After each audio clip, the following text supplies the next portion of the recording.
what happened, and part of the reason why I didn't do anything in my life other than trying to just like make money and build business and be successful is because I didn't want to do anything and not be good at it. Because that would then make me feel like I'm bad or I'm not enough, I'm unworthy, and like no one's gonna love me if I'm bad at something, kind of thing.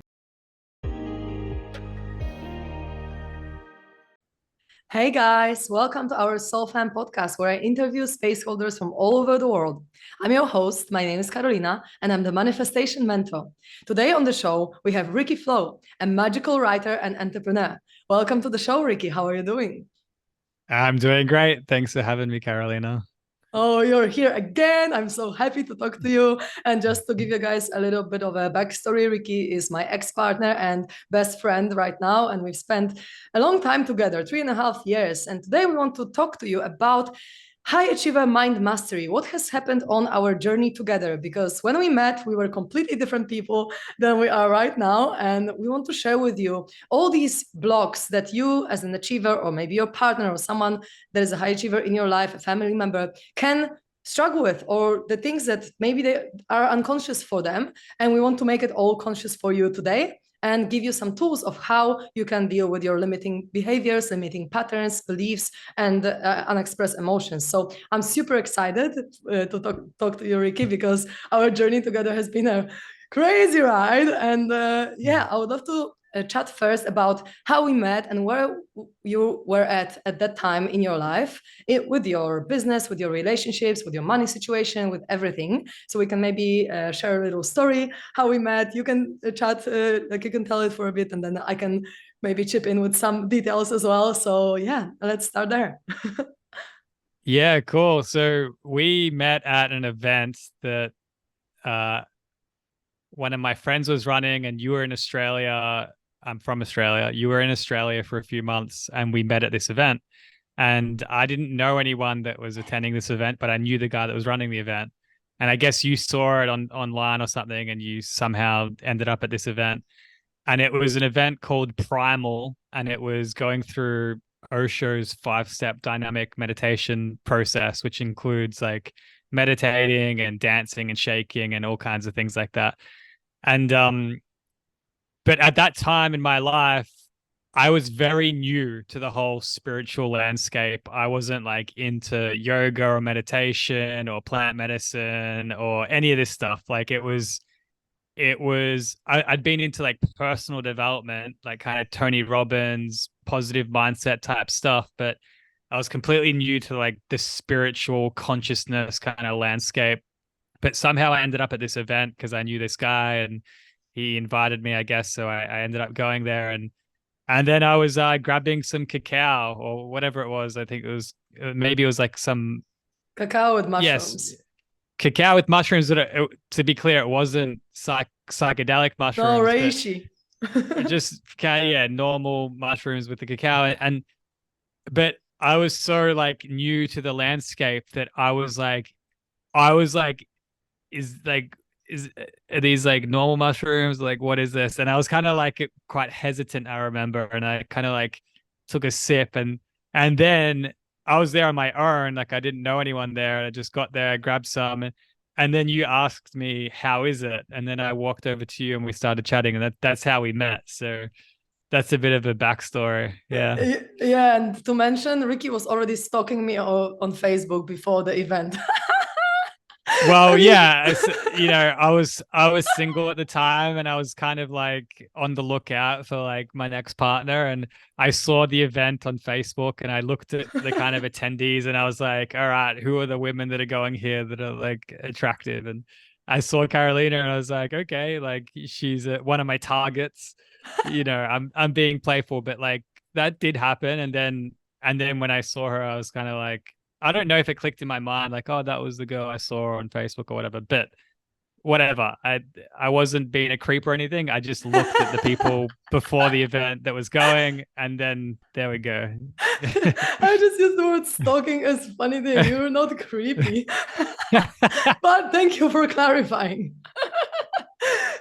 Anyway, so I want to mention from my perspective that when we met, like I just looked into Ricky's eyes and we instantly connected. It's like we had a soul contract of just just instant resonance. And I was like, he's not even my type. Like, what the hell? Like, I don't like glasses. Like, I like blonde, not brunette. Like, I don't like beard and mustache and all these things. And I just felt so just into you instantly. And it was pretty interesting because it's yeah, it was. I didn't really know like why I'm so attracted to you or what's happening specifically, but we already connected so much after this event, and we already just like when you left this event, I already felt like stalking you on Facebook, and I saw your Facebook. Also, you had like a picture with your ex, and I was just like, no, maybe it's his girlfriend. Maybe I misread the signs. Maybe don't text him. Don't text him. Like just don't do it. And then you texted me the next day that you want to meet the day after the next day, and we met. And since then, pretty much we were together for the next 3.5 years. And Yeah. that's been such a crazy ride. But I feel like I would love to touch upon like where you were at that time when we met. So you were into personal development, but how was your business going and what was happening in your life and how are your relationships? Because these areas is what I want to talk about today so that people can maybe get aware, people who are high achievers who have similar personality type to you, especially Enneagram number 3 that we are talking about from Enneagram typology. So they can maybe get awareness by hearing our story. They can get awareness, oh shit, maybe I also display this pattern right now. Because once you get awareness of something, you can change it because then you observe it rather than being in the pattern. So just to relate to where you were at that time, like, yeah, how were all these areas of your life? Yeah, cool. Well, to create a bit of context, so we were together for 3.5 years, and it's about 2 years since we separated. So we're going back about 5.5 years from now for context. And I'm currently 30, turning 31 in a couple of weeks. So I would have been like 25, let's say, at the time. And now I'm almost 31. So if I go back to when I was mid 20s, um, where I was at in my life was I've been like an entrepreneur since I was 18, 19 years old. And I've been self-employed the whole time since then. So for about 11, 12, 13 years, I've been self-employed, had my own businesses, and they've changed over time. And back then, 25, I was working very hard. Like I was working all the time, pretty much. Like my whole life essentially revolved around working and trying to make a lot of money and trying to be successful and all this. And I wasn't crushing it. I wasn't mega successful, but I was, independent and doing okay. And like, I always had money to kind of like get by and for the most part live a pretty decent kind of comfortable lifestyle. But I was just working all the time. So that's that. I was working all the time. And what I was working on, I wasn't that passionate about. So at that time, so I kind of got started in selling things on eBay that I was importing from China. Then I got into marketing consulting. But then by the time I was 25, I had this business that I was partnered on because I was doing marketing consulting. And then one of my kind of clients had another business that they wanted to start that I got involved in as a partner. And it was this education business in the rodeo industry. And it was specifically for one of the rodeo sports called roping. So the business was roping.com. It's a business that still exists today. I sold my shares in the business, like all of the original founders. We sold the business about a few years ago. I don't remember exactly, maybe 2.5, 3 years ago, something like that. So, but at the time I was 25, I was working in this business. So I was working a lot. I wasn't really enjoying my work because it was this kind of random industry that I wasn't that passionate about, or I didn't really know anything about, let's say. And then, so there's that. And then to talk about the other areas of life, I'd had one long-term relationship that had just kind of previously ended, which was about 2.5 years. Um, and that relationship, I would say, was quite dysfunctional. There was a very little level of awareness on my end and my partner's end about how to navigate healthy relating. And I had like one close friend who's still a close friend today. And other than that, like I had a few friends, but my friendships weren't very deep. I didn't know myself very well. I didn't feel like I had the capacity to connect very deeply with others. and I wouldn't say massive social anxiety, but I had a pretty uncomfortable level of social anxiety, and I wasn't taking the best care of my body. I ate, I was vegan at the time, and I was kind of somewhat conscious about what I ate. Didn't really eat processed foods and things like that, but I didn't really work out very consistently, or it was very on and off. And yeah, so to summarize, essentially the main focus of my life was my business and trying to become successful. And I was making some progress, but not a lot with that.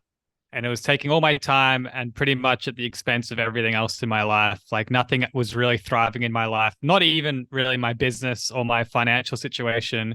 But that's what I was trying to optimize for with limited success, but ultimately everything else kind of wasn't really important to me at the time. And since then, that's probably been the biggest thing that's shifted. Is I feel like my life has a lot more balance and there's a lot more substance to my life, and I really care about my friendships, my relationship. I like to play music, I like to take care of my body, and I like to write. And business to me now isn't just about making money doing something I don't care about. I actually have like visions of things I want to create and share with the world, and all of that. So essentially I went from only really caring about business and being successful and making money to now having a more well-rounded life with lots of things that give me joy.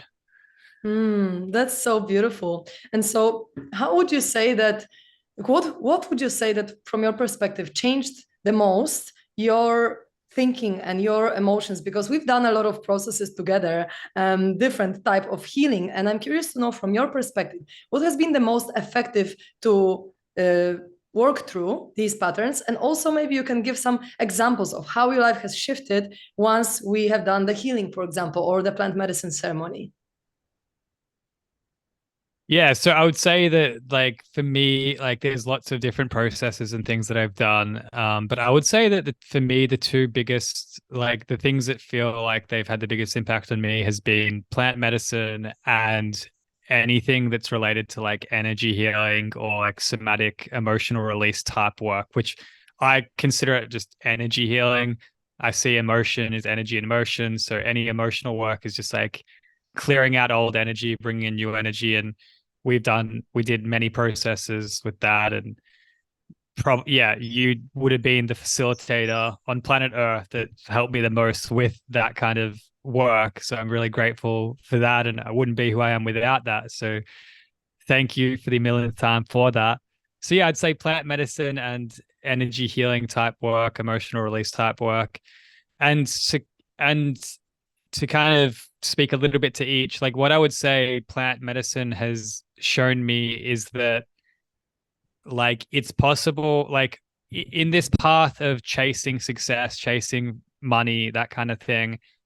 Now, what I've come to understand is that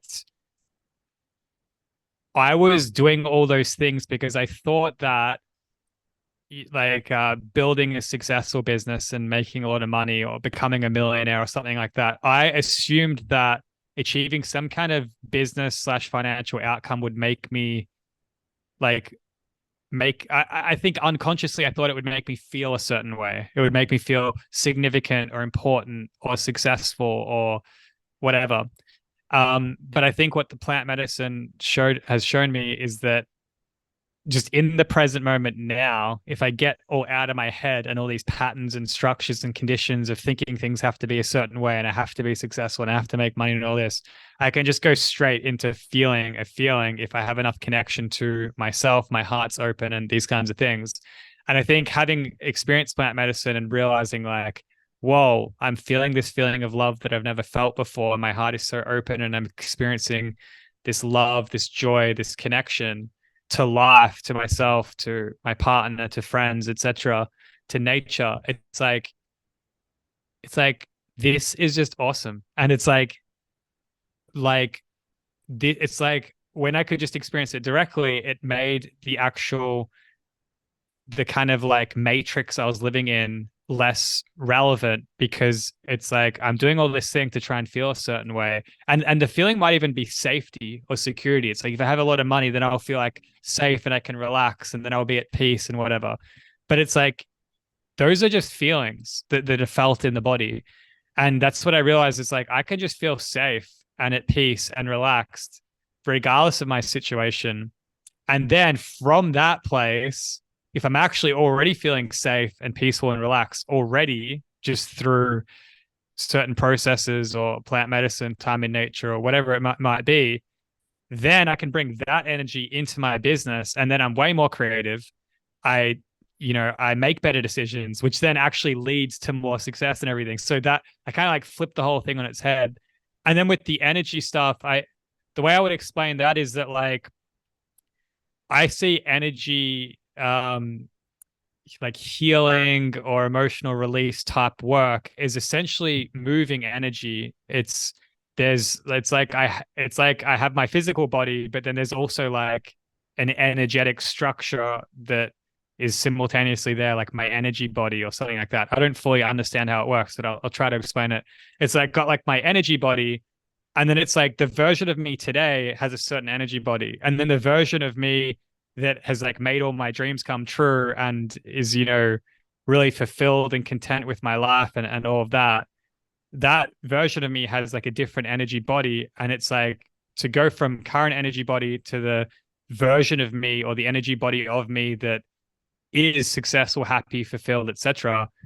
There's certain energy I've got to let go of, and there's certain energy that needs to come in. And the way that might look practically is in business. I remember I had like, for example, just like insecurities about how people would feel if I communicated like something that was true. And it's like, I would be like, let's say someone on my team had an idea, rather than just being like, yeah, I just don't think that's a good idea. It's not going to work. Like, we're not going to do that. We're going to do this instead.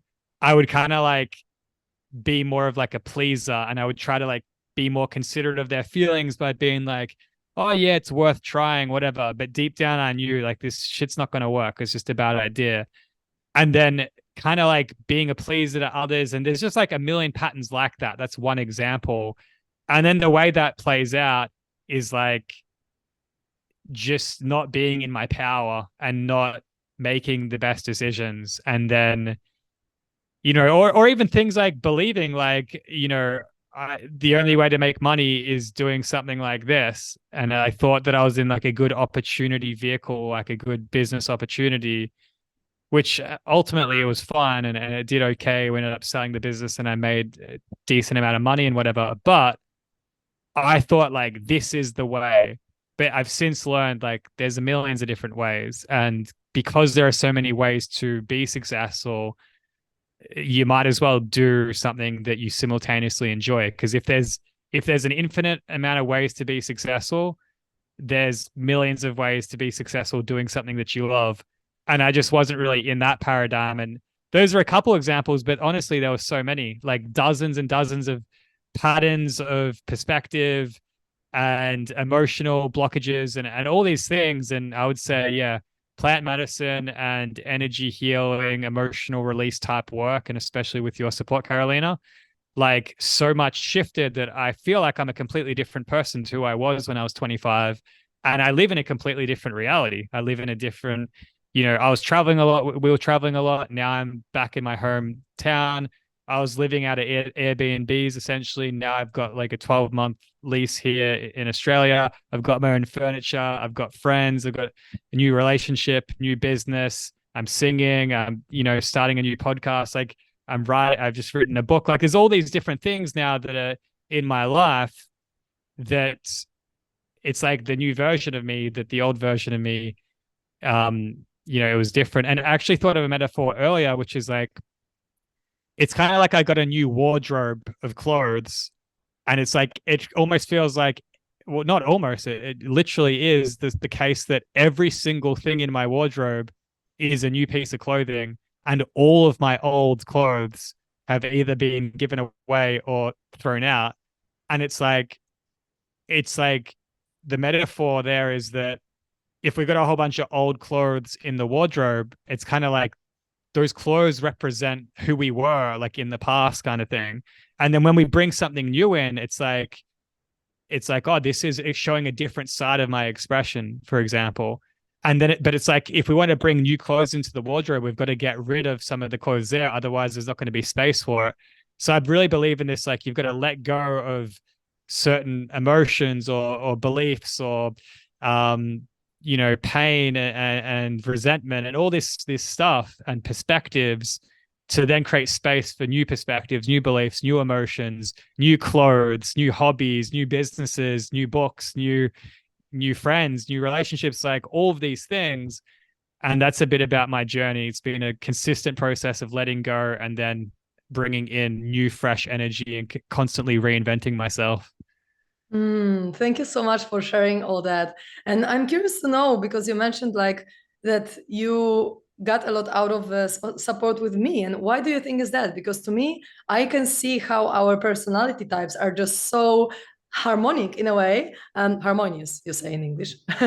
And so I feel like I had developed the areas that you didn't, and the other way around. So like you got me into having my own business and being more like, okay, like sustaining myself and, being more expressive and actually getting in touch more with my emotions, because once you stop denying your emotions and you started being in your emotions, I also was more and more tapped into my feelings. And so I feel like we just combined energy of ours was very, very like expansive for both of us. And I would love to know from your perspective, why do you feel like my support, or what kind of energy codes you got specifically from me on this journey that have helped you the most? Yeah, I've actually just got a straight up download of the way to express it. And there's various ways I could express it, but I feel like the best way to express it is, I remember there was one point where we were staying at a certain apartment, which was our friend's grandmother's apartment in, your hometown in Poland. We were staying there for a short period of time, and we had some friends from Australia over. Um, and when we were in that little apartment, I remember I did this little representation, a metaphorical representation of like the way I feel like I was brought up, just like at least the unconscious way my consciousness processed how I'm meant to live compared to how you were brought up. And the way I did it was, I was on one side of the living room, and I was like, and at the other side of the living room, there was, let's just say, like a drink bottle. I can't remember exactly what it was, but let's just say it was a drink bottle. And I was like, I'm going to role play how I feel like I've been living my life. And this is how it looks. There's a water bottle at the end of the room. I'm at this side of the room. The water bottle's at this side of the room. I need to go to the water bottle. So I just walk straight to the water bottle. And that to me represented like, this water bottle represents money, success, whatever, what I think I want. And I'm just going to go straight towards it. There's nothing to be experienced other than success and money.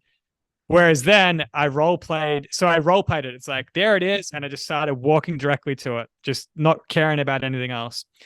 And then I role played how I perceive you were brought up, having spent some time with your mom, for example, and your stepdad and the rest of your family as well. But just specifically your mom, feeling into her energy and knowing you and the way you'd been brought up. I was like, now I'm going to role play how Karolina was brought up. And it's like, okay, the water bottle represents, just let's say whatever, like some kind of end outcome or something like that, whether it's money, success, whatever, but it could be anything. And I was like, this is how I perceive Karolina was brought up. Oh, there's a water bottle over there. That's interesting. Yeah, I'll get there eventually, but let me just sit down on this couch. Oh, this couch is really comfortable. Let me try a few different positions. Oh, it's really comfortable when I sit like this. And then it's like, oh, this pillow. Oh, this pillow is so nice. And then it's like, and then, oh, my friend's here. Hey, I love you. Give them a hug. And, like all of this other stuff is, oh, there's a book here on the coffee table. What's this book about? Oh, interesting. Maybe I'll just sit down here and read a bit of it. And it's like, that was an example I remember I role played, and it was kind of a funny, silly thing. I was in a bit of a silly mood, but I feel like it actually made a good point, which is like, one path is the path of like, experience doesn't matter and only outcomes do.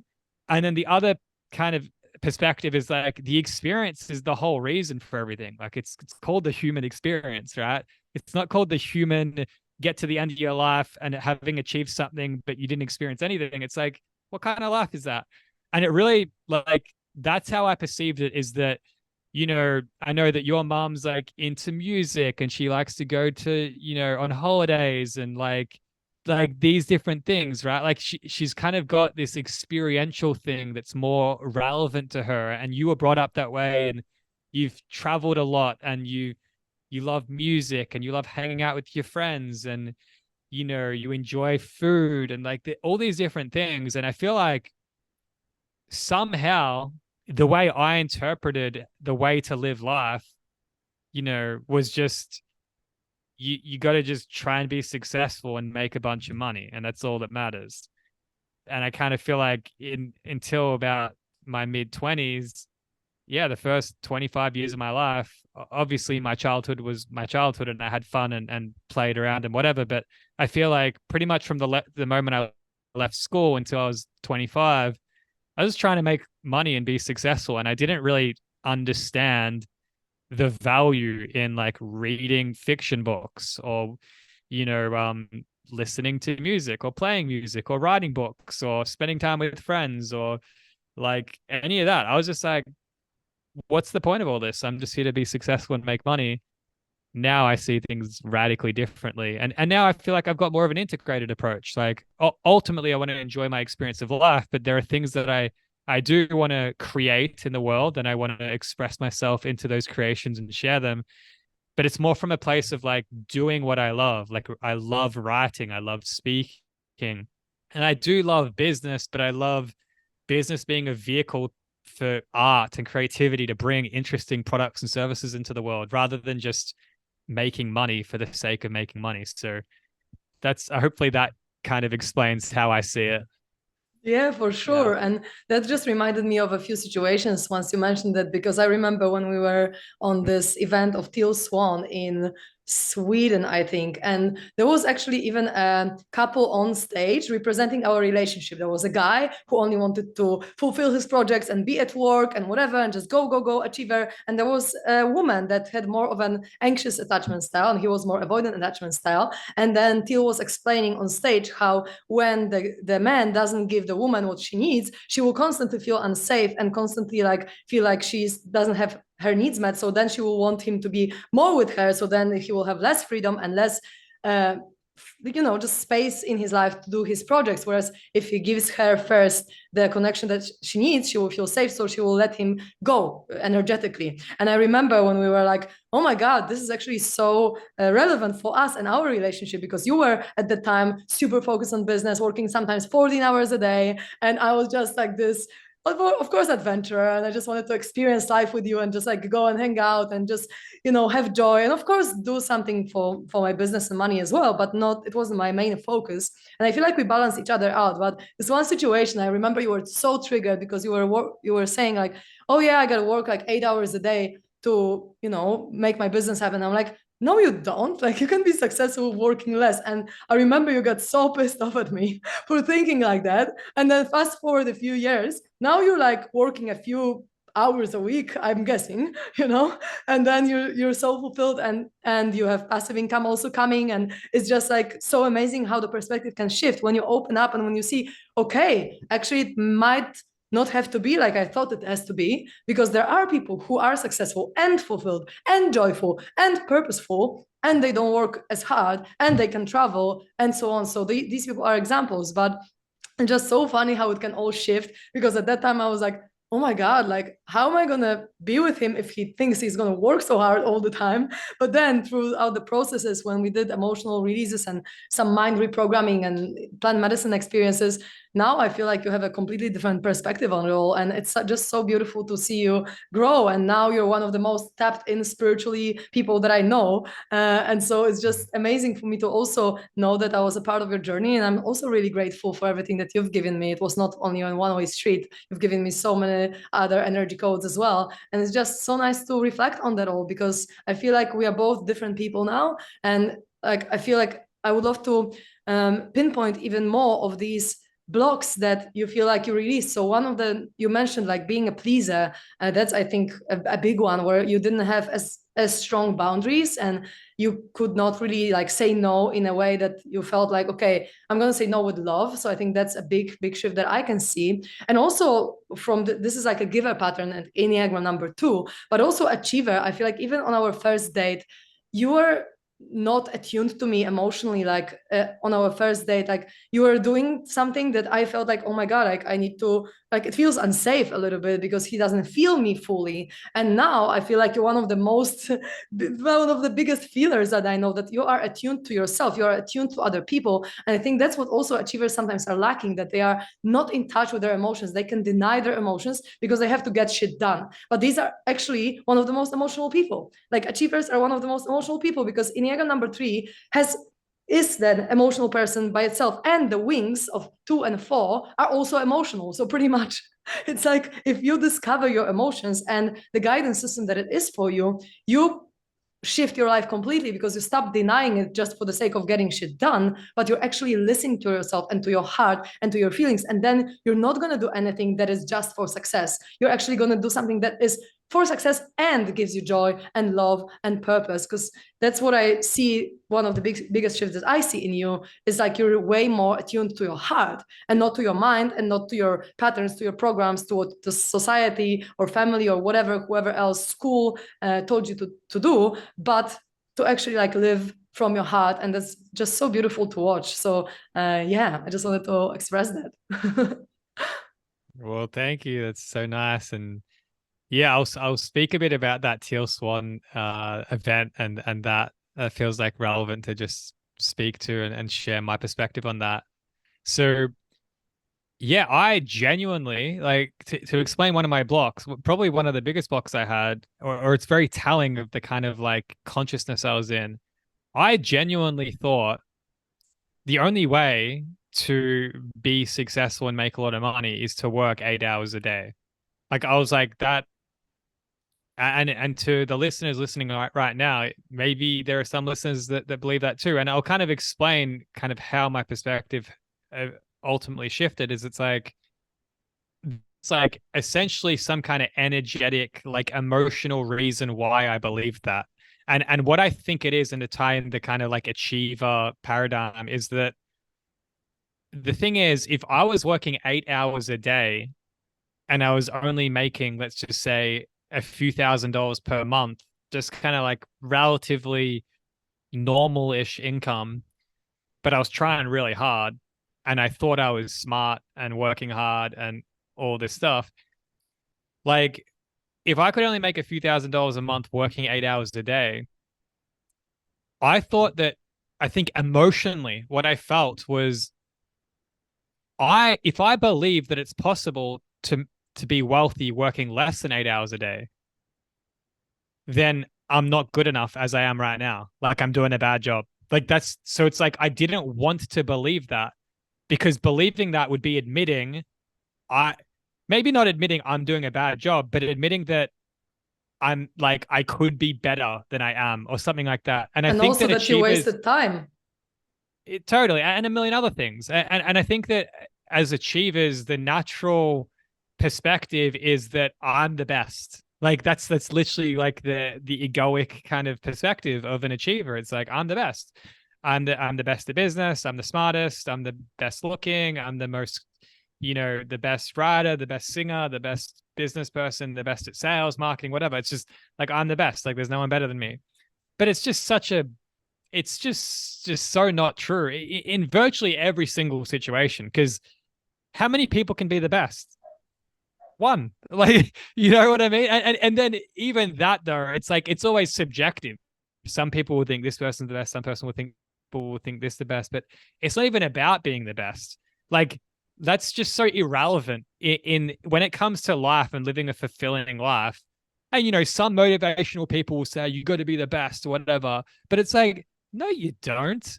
Like, what are you here to do? Are you here as a human to be the best? Like, does that really matter? Or are you here to enjoy your life and to have a pleasant experience of life? Like, to enjoy today, to enjoy this moment, to enjoy this day, this week, this month, this year, and this lifetime. Like, I would say that's really what life is about, it's about actually enjoying your experience. And then there's all these other things that go into that, like creating things in the world that, you know, are expressions from your heart and give to others, because that feels nice or whatever. But it's ultimately you just get to make it up, and life is about whatever you choose for it to be. But I think looking back at that point in time, I just didn't want to. I would say even though I came across as confident and somewhat capable in certain things and whatever, I would say that really what was happening was I was just so afraid of being perceived by others and perceiving myself as just being like average, or just like not that good, or just like good but not great or excellent or outstanding or whatever. But now, and I feel like that's such a block, because what happened, and part of the reason why I didn't do anything in my life other than trying to just like make money and build business and be successful, is because I didn't want to do anything and not be good at it. Because that would then make me feel like I'm bad, or I'm not enough, I'm unworthy, and like no one's gonna love me if I'm bad at something, kind of thing. That's why I didn't really do any writing, any singing, play any music, you know, it's like lots of things I just didn't allow myself to do. But then since then, you know, I've full on gotten into singing, which is like such a like scary thing to get into, like from where I was coming from. But I'd gotten to some point in my consciousness where it's like, no one sounded good singing the first time they started to sing. Just most people that sing well, they just started when they were a kid. They weren't in their head thinking about how bad their voice is, that they got to a certain level of competency and then they just kept singing and their voice got better. Literally every like single thing that someone gets good at is just because they've done it for like a consistent period of time. And I do believe some people have like a gift that they're born with and they have a proclivity to be better at something. But like, I feel like it was just so freeing for me to be like, I'm going to have some singing lessons. I'm just going to write some stuff. I'm going to go write a book, and I'm just going to just write and practice. And eventually a book will come out of me. But I was like, no, I can't do anything. But I wasn't even aware of it. But literally what was happening, I was in my unconscious. I was like, I won't do anything unless I know that it's going to like look good or be successful or be an achievement. So it's like, I'm only going to do that. But then I wasn't even aware that that was my consciousness. So there was so much of life that I was blocking out. It's crazy now looking back. And I thought I was confident and like self-aware, but it's crazy like how much, and you know, and even to this, like right now, I feel like I have a certain level of self-awareness, but I'm sure in 5 years, 10 years from now, I'll look back and be like, 30-year-old me, yeah, like I honor where he was at on his journey, but like 35-year-old me, 40-year-old me is so much more self-aware now. And like now I can see all the things that the 30-year-old me wouldn't allow himself to do and all of that. And I think it's a lifelong journey, but I feel like looking back at 25, like, man, there was so much I wasn't allowing myself to experience. I was missing out on so much. Yeah, and you know what? I think that when you're 40 and when you're 30 and when you're 25, it's gonna be a different difference, if you know what I mean. Because like Yeah. the life before spiritual awakening and after spiritual awakening is just not the same. Like it shifts 180 degrees, and you cannot go back to the level of awareness that you've had before, because once you experience this big unconditional love, for example, right, when someone, especially when someone can guide you through it, like I guided you on the first and all the plant medicine experiences, because I knew how to like control the energy, like how to flow the energy into your body so that you can experience the unconditional love that I have for you. And because I was so open in my heart, I could just give you a lot of this energy, and that could open you up. And once you experience these feelings, I feel, because that's also what happened to me like 8 years ago, once I experienced it, like my life was not the same, because I knew what's possible to feel. So I feel like even though it's going to be a big difference when you're 40 years old and now, I feel like when you were like, let's say 20 and 30, it's like bigger difference, because you have experienced the higher self, you experience the divinity within you, and you're now tapped in, and so you're going more in accordance with your intuition and not with your mind. And that's the biggest value I think that I have given you in our life, to experience this other realm of reality, in the same way that you have given me, like, you know, all the businessy and all the emotional awareness and all the other things. And I feel like it's just such a big shift in consciousness. And so having said that, I'm really curious to know, what's your definition of success right now compared to before? Because before it was money and like being, perceived as like best and, achieving all that and being a millionaire maybe. But what is it now? I will answer the question, but I want to start by saying I don't even think about it.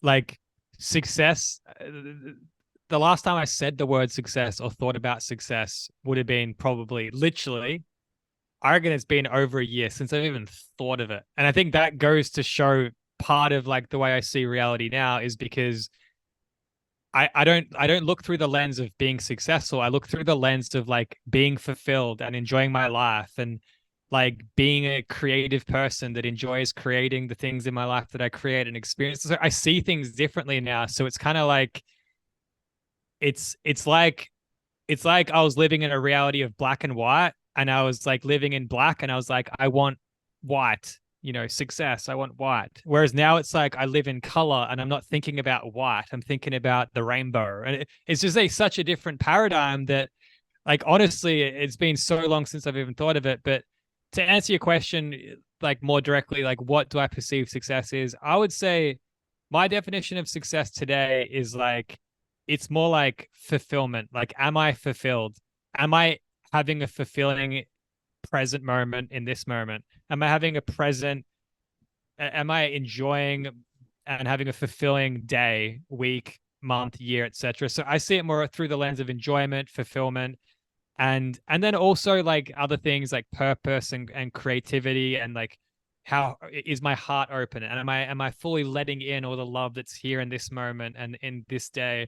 So I see it more like present, being in the present moment, enjoying the day, feeling fulfilled, feeling excited about my life, as opposed to like just money, business, success, revenue, profit, whatever. It's a very different paradigm. Yeah, that's amazing. And also, I just want to mention it because I feel like that's the biggest pattern for achievers, that they never feel enough, right? But once you actually realize that you are the divinity embodied in the human experience, the not enoughness just goes away. And of course, you're going to still have some patterns sometimes that you're going to get triggered and you're going to feel not enough and so on. But the more you actually release these emotions and the more you work on it and the more you are tapped into your intuition and to your soul, the less of this not enoughness and unworthiness is within you, because you realize like, I'm here to experience life as a part of God and part of the greater wholeness. And when I can really let myself be guided by this force that has created the universe, and by the source energy and by my heart and my emotions, it's actually like less and less you feel these feelings, because you're so fulfilled with the self-love and with the love of God or the universe or whatever you want to call it, that it just doesn't happen as much to you. At least that's what I saw within you throughout our journey, that the more you are tapped in to the spiritual realm and the more plant medicine experiences we've done, or MDMA therapies, or spiritual healing and so on, energy healing, then the more you are just feeling like, okay, I'm God expressed, I'm the universe expressed in Ricky. So that's why you probably don't think about success, because like success is existence. Success is when I actually can love myself and be around amazing people and travel when I want, or just having freedom to write or to do music or to whatever I feel in the moment that I want to do, right? So it's a completely different paradigm, and I'm so glad that we are here, experiencing this amazing life, and you're also on the same page with me, just enjoying this couch and the pillow and everything that we were talking about before, rather than just going straight for the water bottle. Amazing. And so we're going to wrap it up soon, because we gotta go, but I would love to touch upon one last thing, which is, we talked about achiever patterns, we talked about giver patterns, which is overgiving or sacrificing yourself for others, or not saying no when it's necessary. But I also want to touch upon the artist, because that's a big part of a achiever personality type, Enneagram 3. An artist can sometimes just be, let's say, not navigating their emotions really well. And so just a few words about it, so that people that have this pattern can relate to you and know how we handled it together, or how you learned how to deal with your emotions in a better way. Because sometimes at least in our relationship, you might be lost in your emotions for like a week, and then like we would not be able to do anything, go anywhere, or just you were, for example, you were pissed off about internet not working because you couldn't achieve your goals, and then this anger just took you over for like a week straight, and like we could not connect, we could not have good vibes, we could not do anything, and that I perceive as an artist just swimming in the negative emotions. So how is it different now, and like what has helped you to move through it? And yeah, I'm curious about your perspective on it. I've got a very clear perspective on it now, which is an integrated perspective based on my whole journey, which is that whenever someone is radically emotional and radically in the ocean of their emotions for days, it's because there's actually something else that they're avoiding feeling. So what I perceive is that like Tony Robbins has this thing that he says, like, we all have an emotional home.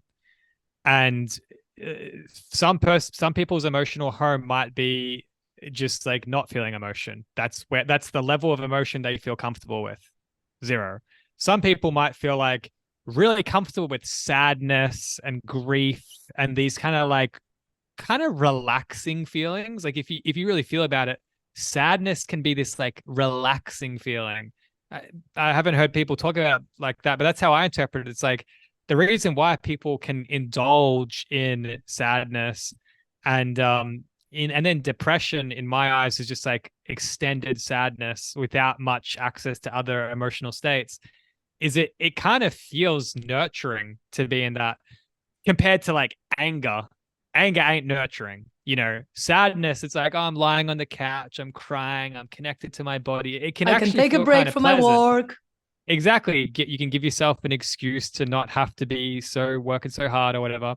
But then anger is another thing. Some people feel in control when they're angry because it's like, no one's going to mess with me if I'm angry. Whereas if I'm not angry, people will walk over me, whatever. Like everyone's got these different stories, right? I've had them and still have some, obviously, at times as well. But what I realized is that like where the biggest emotional charge is like in our body, and like the biggest traumatic feelings that we had and what we felt in those traumatic experiences in our childhood and things like that, there's certain emotions that I just feel like they're unsafe to feel. Like maybe I've got evidence from my childhood that someone felt a certain way and then they got abandoned and everyone just like left them behind, or someone felt a certain way and then they lost their job and then they were all unsafe and like whatever. So it can happen in all these different ways, but ultimately I believe that there are certain emotions that I just don't want to feel because I feel somewhere in my unconscious that I perceive that they're unsafe to feel. And then, Karolina, for you, there'd be a different set of emotions that you perceive are unsafe to feel. And then someone else will have a different set of emotions that they perceive are unsafe to feel. And what I perceive as an artist or like a relatively highly emotional person will do is they'll swim in the ocean of their emotional home, whatever that is. For someone, it will be sadness, for example. For someone, it will be anger. They'll be in those emotions consistently as a coping mechanism to actually avoid feeling what's underneath all that, which is what's going to feel unsafe. Because I'll tell you this, if someone's sad all the time, they don't feel unsafe feeling sad. They feel comfortable feeling sad because they're doing it all the time. So it's a familiar, and comfort comes from familiarity. So if someone has a familiar emotion, it actually is comfortable. It's in their comfort zone. Whereas it's the unfamiliar that we want to avoid feeling. And that's the same in life. It's like, I'm in my comfortable apartment right now. I'm not out there in the freezing ocean right now because it's like, that would be uncomfortable. That's unfamiliar. That's uncomfortable, And now, but it's crazy because if I went for a swim in that ocean, it's been proven that cold water therapy is good for our health and things like that. Like that would actually be beneficial, right? And then I would change my relationship with the water. And this is something, I'm using it as an example, but it's actually something I've been through. I used to really not like cold water. Now I do cold water therapy consistently.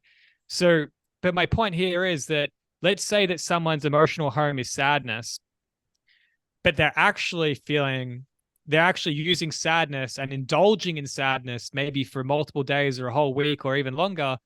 because they're avoiding feeling powerless. Because powerless, if they feel powerless, sadness is okay. Because in my childhood, people were sad and no one abandoned them and they were safe. You know, I was sad as a child and my mom loved me and gave me a big hug or whatever. But anytime I or anyone was powerless, oh, you can't go there. You'll get abandoned if you feel powerless. For example, in another family, in another person, maybe powerless is safe, but sadness isn't. You know what I mean?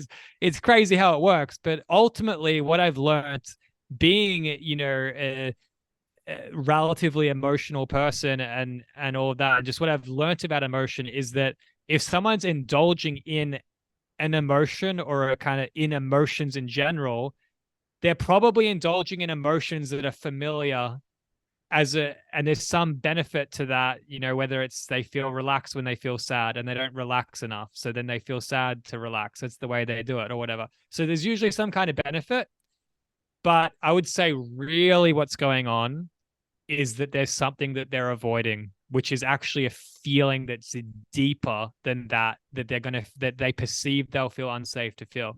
So with all that said, I think it's really important having either friends in your life or a coach, healer, therapist, whatever, that can actually kind of guide you and support you in feeling safe enough to go to those aspects of your consciousness to actually feel and heal those underlying emotions that you're not allowing yourself to feel. And just trust me, as soon as you do that, this whole ocean of emotion just goes because there's no need for it anymore. And I've seen that time and time again where I'll be in emotions for 2 or 3 days and then I actually feel what's actually there underneath. As soon as I feel that, bang, it's just there's no need to be emotional anymore. My life gets back on track and it's all good. And so that's what I've learned about emotion and being like having that artist aspect of my personality as well.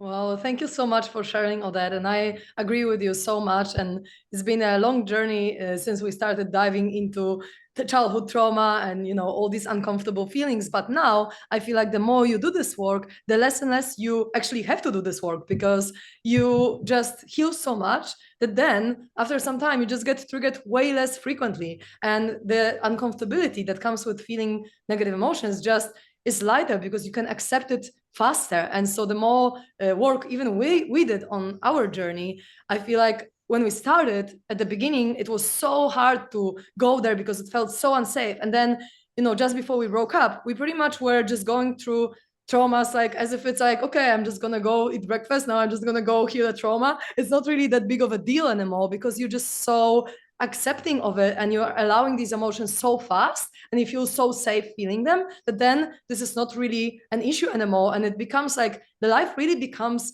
joyful in terms of like being joy, like having joy even in these moments where life is uncomfortable and it is shit and you feel bad, but still you have this underlying perspective that's first of all, it's all happening so that you can heal. So you're going to feel way better when you heal it. So even though you feel shit right now, after a process of, let's say, 2 hours or 1.5 hour process, when you heal it all, you're going to feel way better afterwards. So you can have this lens of perspective like, okay, I felt like shit, but then I felt it to the fullest. I went there, I healed the childhood trauma, or I reprogrammed the belief, and then I actually feel way lighter afterwards. So you can have a perspective straight away when you're feeling negative that, hey, it's actually for me to get better. So amazing, let's go. And it's safe and I want to do it and I accept it. So I think that's a big paradigm shift as well for you and for me as well, because I was learning how to feel together with you. And as we were going on this journey of me doing Teal Swan's completion process practitioner training, and we've done the mirror event where we worked on parts work together.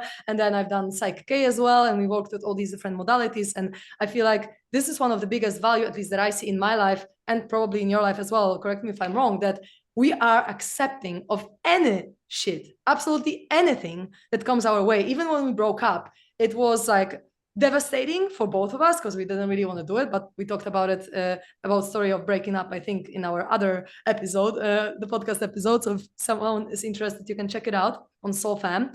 We were talking about creativity there. But even then, when we didn't want to break up and it was devastating and we were both sad and we were just like completely, grieving everything, we did not actually have the feeling like we resisted or we are suffering. It's like, okay, we are feeling bad, but and of course, you know, we're grieving and it's shit, right? And you feel like you lose someone and you feel like you're empty in some way, and it's a process. But still, to me, it didn't feel that bad as if it would feel if I didn't know how to go into my feelings, if I felt like my feelings are unsafe, or if I didn't know how to accept whatever is coming up. Because in this way, after 3 months, I was healed, because I was triggering myself every single day, watching our pictures, videos, and every single day I was just like going through emotional release. And after 3 months, I felt like I'm newborn, back to my dating life. You know, I'm off traveling and I'm feeling good.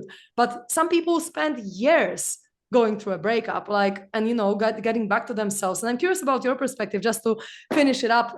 Like, how did you feel? Do you feel like the work that we've done together and like the emotional release and accepting the emotions, it was beneficial for you after we broke up to actually have it like smoother, you know?